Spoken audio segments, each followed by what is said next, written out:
Šafránkové, kterou dobře znám. Tady jsou to originály kreseb ke knize Daniely Fischerové Milion melounů.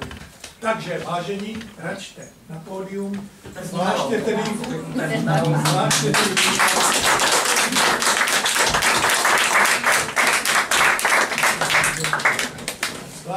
vítám autorku knihy Milion melounů, která vlastně tady má křest. Je tady i její nakladatelka Iva Hudebníky a pěvce Luboše Vondráka a Slávka Janouška.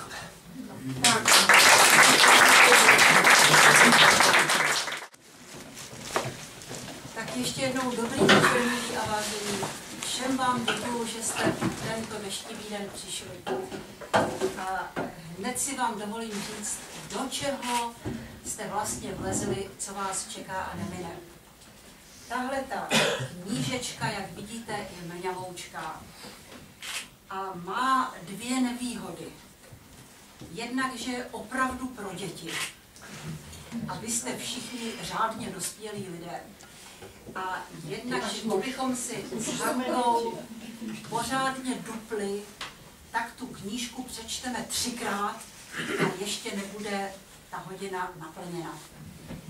Takže uradili jsme se takto, že v první části večera, což bude tak těch 20-25 minut, vám s Hankou budeme číst dětské básničky z knihy Milion melounů, to se tak krásně utálí v kuse. Pánové muzikanti budou hráti a v druhé půlce si vám dovolíme nabídnout jednu povídku mou, ale úplně pro dospělé. Já musím k tomu ještě, než začneme hrát, předznamenat jednu věc. Já momentálně, já tomu říkám, v druhém kole mám 2,5letou dceru. V tom prvním kole už jsou to dospělí lidé a tak najednou jsem dospěl k tomu, že dělám dětské písně. A protože stále jsem jich neměl na to CDčko dostatek, tak jsem tak pořád hledal, co bych kde zhudebnil. A takhle jsem šel zrovna kolem televize a tam paní Daniela v pořadu, jak se to jmenovalo, osobnosti, slovo osobnosti, něco v tom smyslu, tak tam krásně hovořila a na závěr řekla básničku Milion melounů. Ne, to byla jiná, dvojice. Ano. A já jsem si říkal, a tohle je přesně to, co já bych potřeboval. A tak jsem hned běžel na internet si zjistit nějaký kontakt. Napsal jsem, jestli by třeba taková básnička nebyla k dispozici ke zhudebnění. A paní Daniela mě strašlivě překvapila, teď nevím, jestli to může slyšet paní nakladatelka. Ona mi ty texty poslala rovnou všechny. A já jsem k tomu sedl a prostě to normálně ze mě všechno lítalo naraz. A tak nakonec toho je 18 písní. A tak samozřejmě na to CDčko se mi to ani všechno nevejde. Tak jich tam bude jenom část a možná, když paní Daniela ještě něco dopíše, tak třeba by mohlo být ještě pak nějaké další. Vážení, to je osudové setkání, my se s panem Janouškem vidíme poprvé v životě. Ano.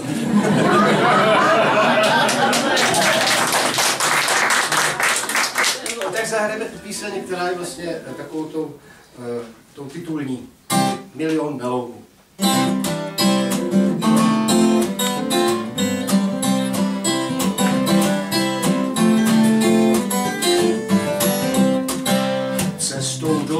Klesl ke dnu parník, který vezl bednu s melouny. Melouny hned vyplavaly, miliony se jich chvalí směrem na louny.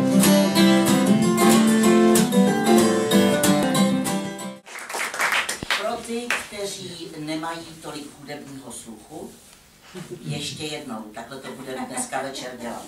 Milion melounů. Cestou do Loun klesl ke dnu parník, který vezl bednu s melouny. Melouny hned vyplavaly, miliony se jich valí směrem na Lounu. Celá Ohře je jich plná. Velká melounová vlna budí paniku. Někdo brečí, někdo ječí. Melounové nebezpečí, není úniku. Po 2 dnech a po 2 nocích už je stav na českých tocích zase poklidný. Už je dávno po melounech, všechny zneškodnili v lounech. Obyvatelstvo je snědlo, prostě mělo místo vepřo, místo knedlo, dokonce i místo zelo. Melounové dny. Naopak. Tik a tak, hodiny jdou naopak. Dnes je čtvrtek, zítra středa, zítra narodí se děda, ale za 60 let bude žvatlat jako děcko, protože mu bude 5. A to ještě není všecko. Z babiček zas budou holky, půjdou do mateřské školky, pak z nich budou nato, tata, bato, lata, nemluvňata, až nakonec miminka, malá, menší, malinká,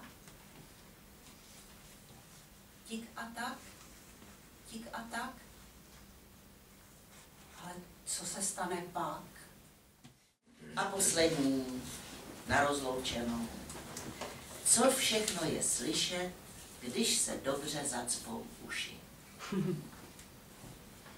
Drnkání, drnkání, mumlání, brumlání, bručení, bzučení, dubnové pučení, vrnění, mrnění, v kolenou brnění, tajemné signály, co nám tam nahráli tajemní Marťani, velrybí škytavku, pomalé chápání, báječnou nahrávku mužího chrápání, je slyšet v trávu růst, básničky, které mi kdysi vzal vítr z úst, všechen smích na zemi a v tom smíchu velké ticho.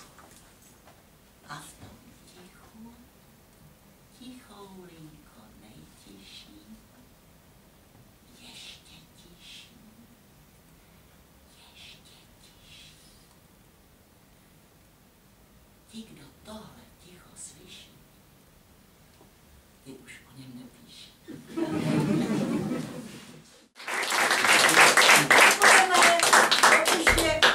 Všechno a nebojte, že to je v pořádku.